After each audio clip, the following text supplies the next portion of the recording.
because on the Indian Air Force chief comments, he on record had said that India took down 6 Pakistan Air Force aircraft, including 5 fighter jets and 1 large aircraft during Operation Sindoor in May. How do you see this revelation by India? Thank you very much for inviting me. Very nice to be with you today, Ayushi.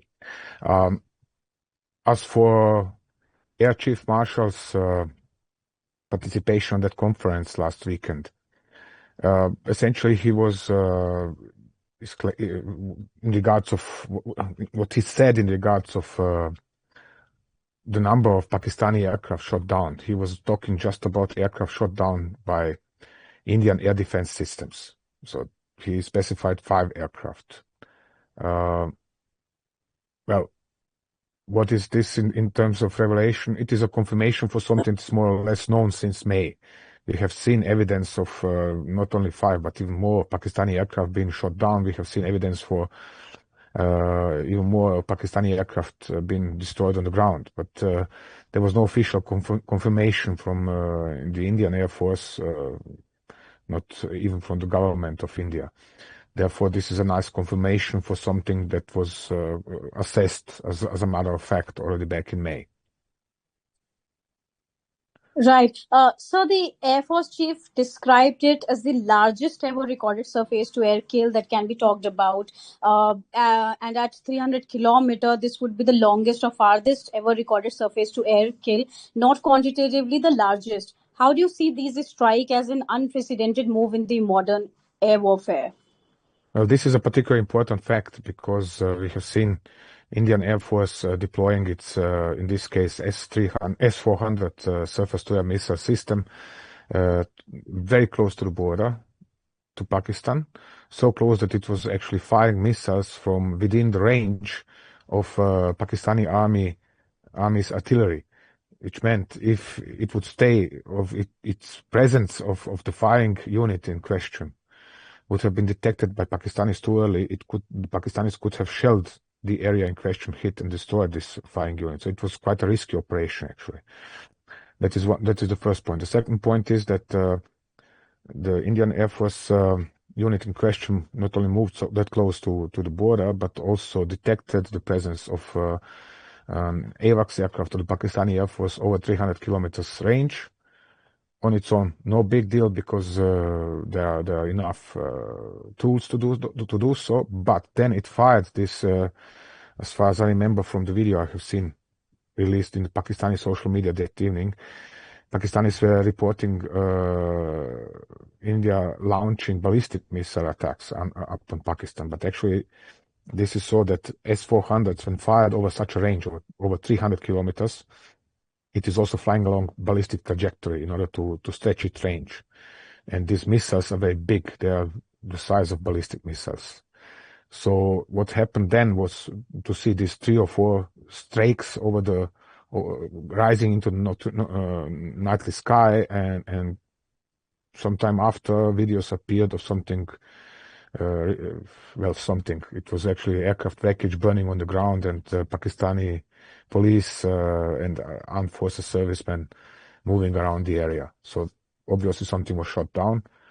It is probably a sub 2000, which would be logical, highly important target at that point in time, because sub 2000s were guiding the operations of the Pakistani Air Force and detecting operations of the Indian Air Force.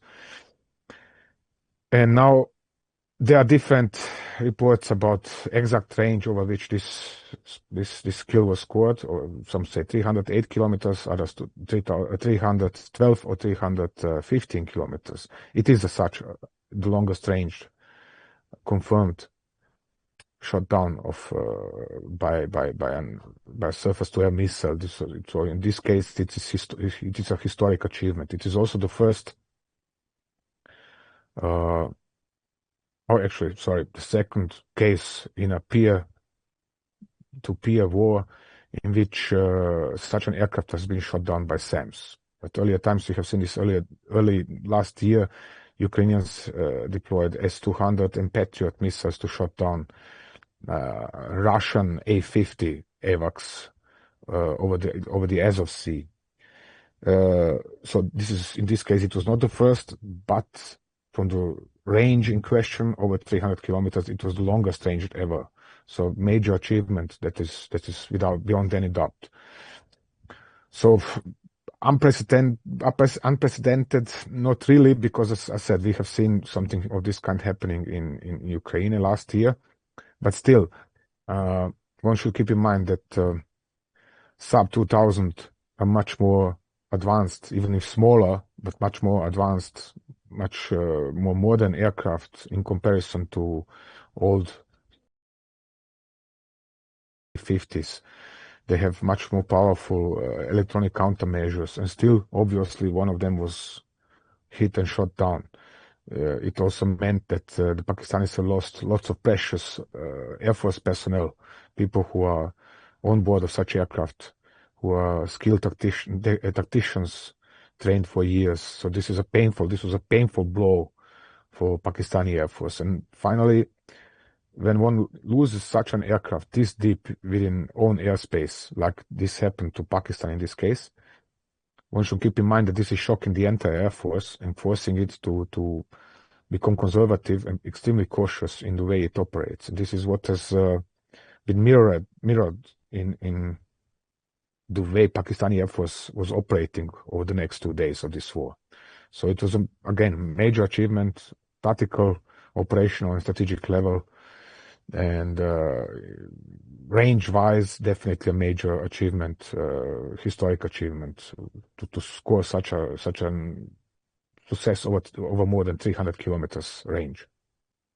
Right. Mr. Cooper, talking about Pakistan's air chief comments, India has hit back on the anti-India comments made by Pakistan Army chief in where he issued a nuclear wider threat in Florida. How do you see the comments made by the Pakistan Army chief and also response by India, where it said that nuclear saber rattling is Pakistan's stock in trade? I see this as yet another part of this dilettantic Pakistani saber rattling with nuclear weaponry. They have issued such threats already and declared red zones. And since April this year, India has crossed several of these red zones, and Pakistan has only turned out to be absolutely incapable of doing what it is announcing, promising, whatever. So this is actually a statement for the White House, on behalf of the White House, so that Trump administration and Trump in particular can present himself as a peace broker and deal maker and deal broker, and say, oh, look, Pakistanis have threatened to attack India with nuclear weapons, and it was me who has prevented this from happening, so I'm the peacemaker in this conflict as well, not only in regards of the war between Cambodia and Thailand, or in Ukraine, or in wherever else, but no, I made peace in this case as well. So this is little else, but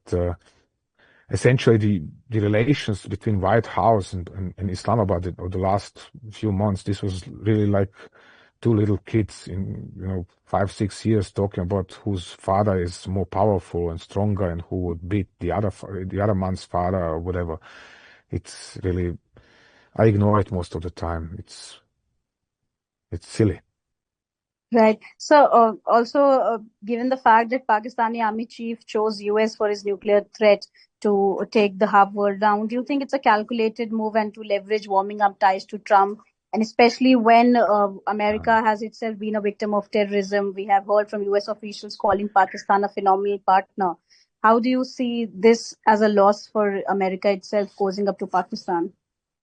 The USA, just like all of the West, have a memory of the fish in regards of Pakistan's involvement in terrorism and Pakistan's involvement in distributing, so to say, reselling nuclear-related technology to a number of rogue nations around the world. And again, this is just, sweet talking for sweet talking from Pakistan for the purpose of making Trump feel better, and the other way around. The USA know that Pakistan is running a jihad import-export business, They know that Pakistan is neck deep involved into organizing training, literally exporting jihadists anywhere from Nigeria to the Philippines. And yet they're ignoring this, and Pakistan is a holy ally, most important non-NATO ally in this part of the world. And so when you say, yes, it is a calculated move, nothing else, to bring Pakistan even closer to the United States, to obtain some sort of a protection of Pakistan by the United States. Of course, Trump is not going to go as far as to say, hey, if India attacks you again, and the post office again, because India didn't attack Pakistan. It was Pakistan who is attacking India all the time. Well, but anyway, he is ignorant enough to say that if India attacks Pakistan again, then USA are going to protect Pakistan. It's not going to happen. But the more Pakistanis are sweet-talking Trump, the better for Pakistan. It's as simple as that. The more support is Trump going to provide to Pakistan. Indirect support, never direct support. USA are never going to become involved on the Pakistani side and fight a war against India on behalf of Pakistan. That's not going to happen. But USA are going to continue supporting Pakistani armed forces through provision of modern weaponry, through provision of spare parts, through provision of training facilities, and similar. So this is what Pakistanis care about. That is what is most important to them, and this is why such statements